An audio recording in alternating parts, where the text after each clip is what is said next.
let's continue with the story now, but just look at significance and process and more reaction to the Zuma case, which ostensibly was out the starting blocks today.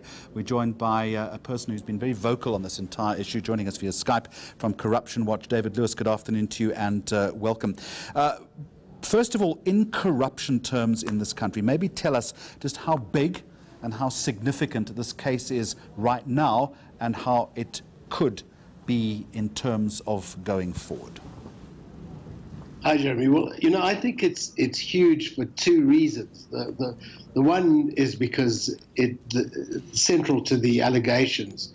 In fact, I think pretty much all of the allegations focus in one way or another on the arms deal, and that's, you know, exemplified by the fact that the alleged briber is sitting next to Zuma in the dock. And, you know, people have been batting this arms deal issue back and forth for the last 2 decades. And even though it won't be a comprehensive trial of the arms deal, at least it will provide some closure on that chapter in our corruption history.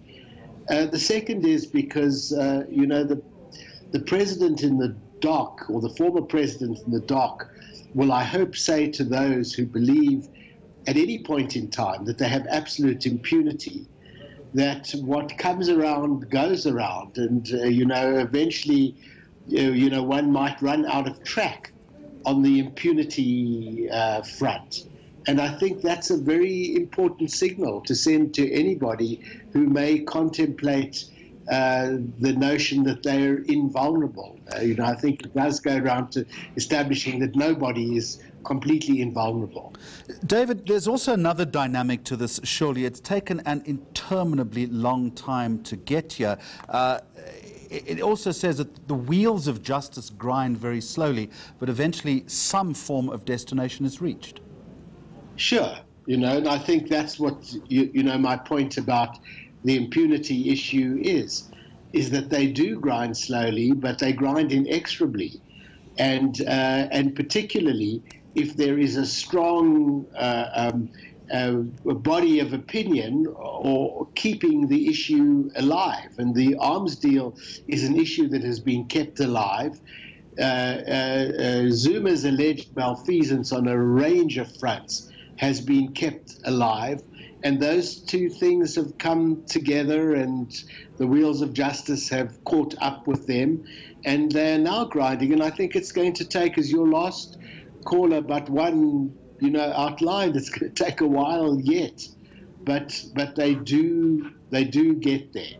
And the expectation, David Lewis, that it is going to drag, surely, because we were talking about the you know, taking it on review, the permanent stay of prosecution, the whole financial issue regarding this, and then should it go to trial and there is a judgment at the end of it, then we will witness surely, you know, appeal after appeal after appeal. So this is you know, almost the beginning of the beginning. Yes. Yes, well, it's the beginning of a particular beginning. You know, it's like getting to the top of the mountain and seeing, in fact, you're a million miles from the top. Because the appeals, I'm not an expert in this, as was your last caller, but the appeals will not be only start with the outcome of the trial. You know, I'm sure if the review application is unsuccessful, it will be appealed. If the, you know, so there are going to be so-called interlocutories and reviews and all of these things all along the way. And, you know, most of the decisions that will be made on those issues are subject to appeal. So I think you and I will be even grayer yet by the time this thing is decided, but its importance should not be underestimated. And the delay is part of the rule of law and part of justice prevailing. And so, you know, regrettably, I think we all have to be patient. You know, I think what sticks in the throat for a lot of people is that the taxpayer may be paying for all these successive reviews and appeals of reviews and appeals of appeals. and that will be determined in maybe in another court, actually.